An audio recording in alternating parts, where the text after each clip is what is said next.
Hey, what's going on, guys? This is Sam from the Backlog Brothers, here today to make a video about a game that I've been playing for a while, and I've learned some things that I wish I knew before I started getting into the game. So I'm going to give you the beginner's guide that I wish I had access to before I started playing Starbound. And the first thing starts off just right away from the character creation screen. So you have a whole bunch of different races and blah, blah, blah, and we're not going to talk about any of that stuff.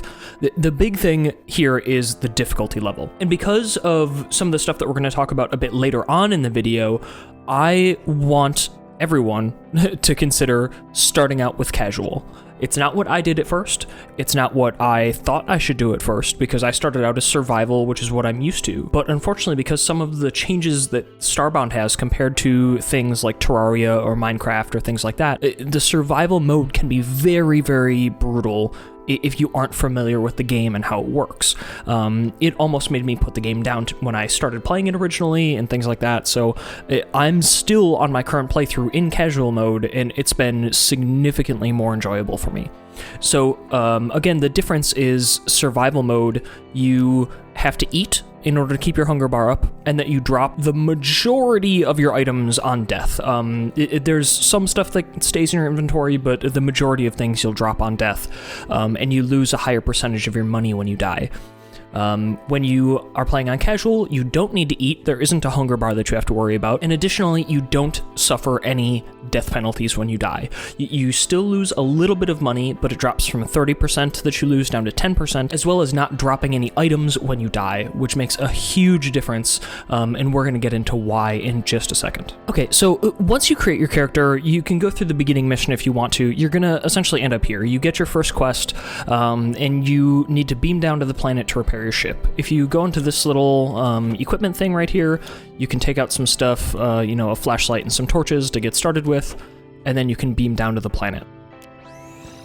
And the second big thing that I want to talk about is the exploration and how you interact with the map. So there's two things that you really need to focus on in this game for exploration. The first one is this base camp, which is where you're really going to start playing the game, where you're going to start settling down for the very first time, as well as the temple, which we're also going to take a look at. Here we find the first essentially objective of the game.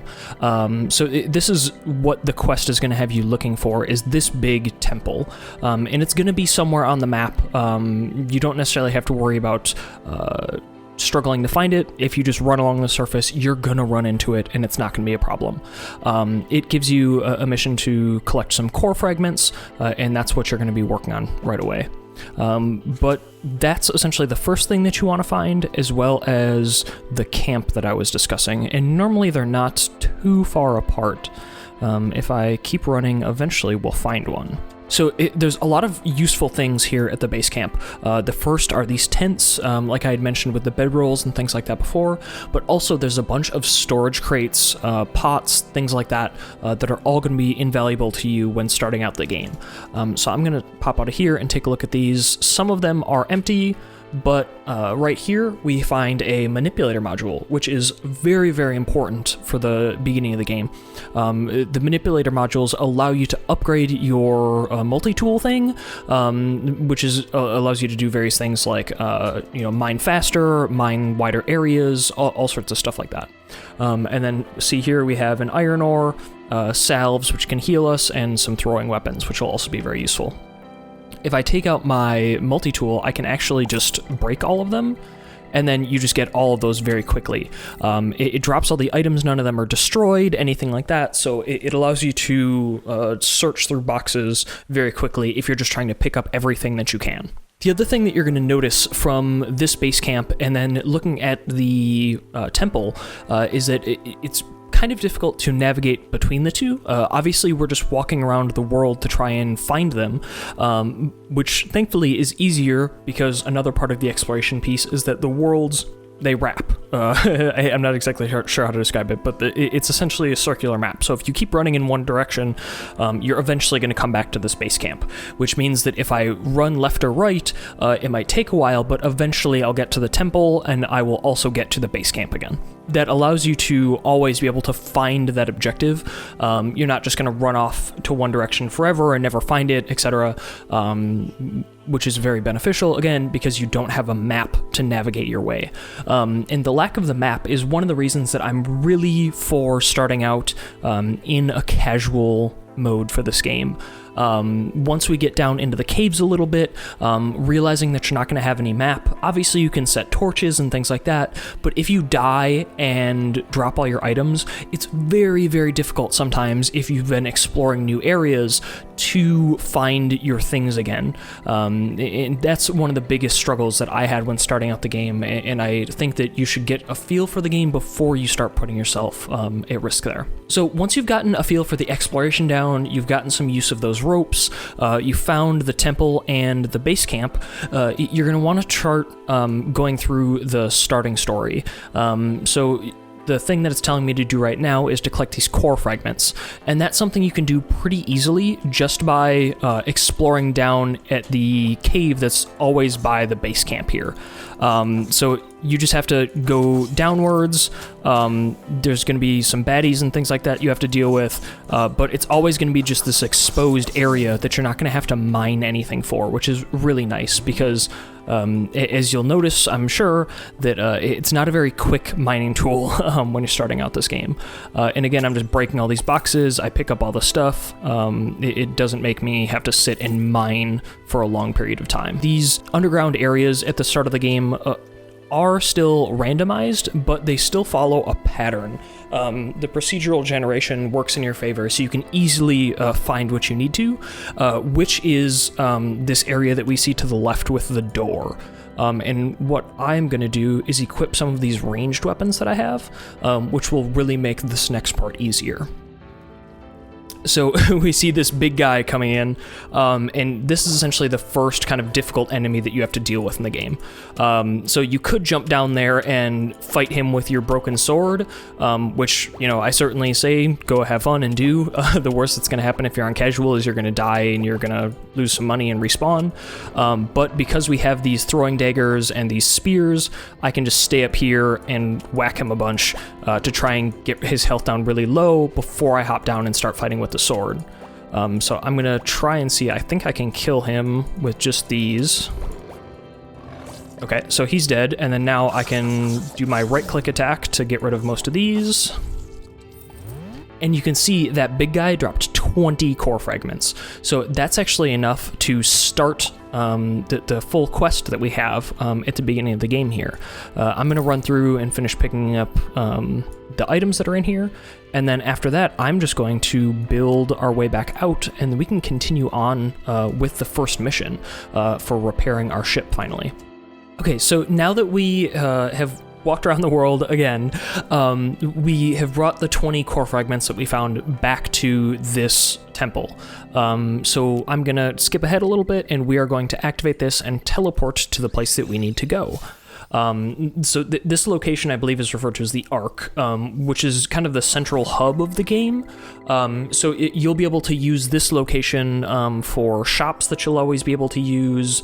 You know, you'll get a lot of missions here, things like that. And in general, it's just a pretty cool place, and a lot of the story will take place here. So now that you're here, you can essentially continue on with the first part of the game. You're going to have to walk to the right a whole bunch, and then you'll come across someone who will start off on the very first mission.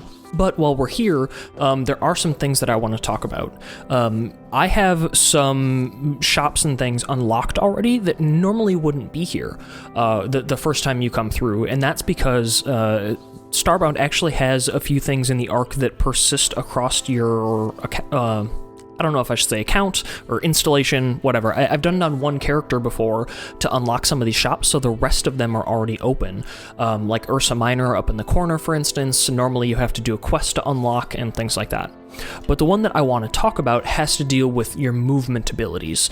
So as I said, you don't have any type of double jump right now. You can unlock a dash ability that I normally can't do. And those are all from this person right here. So I speak to them right away, and they come up with a quest for me. And you can actually get more matter manipulators, or manipulator modules from him. But all of these quests to unlock the movement abilities all have to deal with essentially just getting metal bars for him. Each one deals with a kind of next tier up of material. I believe the first one that you do is the dash ability, and that's going to require 10 copper bars, and then you'll do a obstacle course, essentially, to unlock that. Afterwards, you'll be able to do a double jump, which is invaluable for exploration and things like that. But in conclusion, this is the guy who is responsible for the movement abilities that you can unlock in the game that make exploring and just general navigation of the game so much better. Okay, and as we progress right on the arc, we're going to start seeing some fancy glyphs and things like that, and we're going to come to the final point, which is talking about the very first mission that will go on in the game. The first mission you'll get from this person, I forgot their name, and they're kind of the main quest giver for the storyline missions throughout the game. But they start you off on a quest to do essentially your first real mission in the game, which will be sending you to a kind of remote location to go through this facility and recover these crystals. And the thing that you need to keep in mind for this is that as of this moment, when you're going to get here, if you've been following the steps that I've said of coming through and just kind of immediately getting those core fragments and coming through and getting this quest, don't try and go on that mission right away. The mission isn't, impossible. It's not super difficult, but you definitely want to have better weapons and a bunch of health items to make sure that it's secure for you. When you die on the mission, you don't drop any of your items, even if you're not on casual, but you do have to restart, which is something that you just never want to do.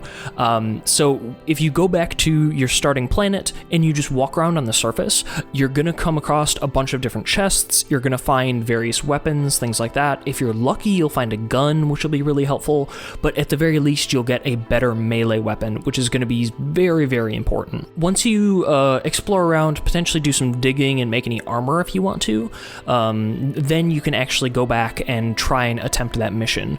Completing that mission will allow you to finish your ship and upgrade it. I shouldn't say upgrade it, repair it so that you can actually use the FTL drive, which will allow you to travel between planets, because currently, up until you finish this mission, you're just going to be stuck on your starter planet, which isn't a problem. There's a lot you can do on it, but obviously that's going to be kind of the whole point of the game is traveling around to these different planets. So work on getting some better weapons, get a bunch of plant fibers so you can make salves and things like that, and then once you feel prepared, then go back to your ship, talk to your AI, and it can deploy you onto the mission. Run through it. It will take a little while. It's not a short mission necessarily, but once you get that done, you'll get some more rewards, you'll repair your ship, and then you're kind of off to the races for the game. If you think that you're feeling really good about the mission after you completed it, you can actually continue to run through it and farm some of the rewards you get, and I know that there are some exclusive drops from the boss that you have to fight at the end of that mission. With that, it's going to wrap up our video, so thanks for sitting down to watch Starbound, a beginner's guide video that I wish I had access to when I started playing the game. And just to summarize again, start playing on casual mode. It's going to be so much nicer for you. The exploration is a lot different than other games. You won't have a map. The world map wraps in a circular way, and that the ropes and torches are super important. You want to complete the first story bit pretty quickly so you can get to the Ark and then have access to these shops and things like that to really open up the world that you'll have access to. The movement upgrades will be from that scientist guy. Once you get here, you can go back and start working on digging up some of those ores, turn them into bars, turn them into them, and then you can pretty quickly get those movement upgrades unlocked. And then lastly, for the very first mission that you'll get from this person, you want to go back to the starting planet, farm a little bit, get a better melee weapon. If you can, get a ranged weapon. You can make bows and things like that if you need to, but otherwise you have a chance of just finding a gun, which will be very, very beneficial. Once you have the better weapons, you have some health items crafted, then go ahead, take a crack at that mission, upgrade your ship, and then once you have your FTL drive back, you'll be off to the races. So with that, thanks everybody for tuning in. I hope you enjoyed the video. Leave any questions or things like that in the comments below and I'll try and answer them. Obviously, I'm not an expert on this game, but I am certainly enjoying it and I hope that you are too. So thanks for tuning into the Backlog Brothers and I'll see you soon.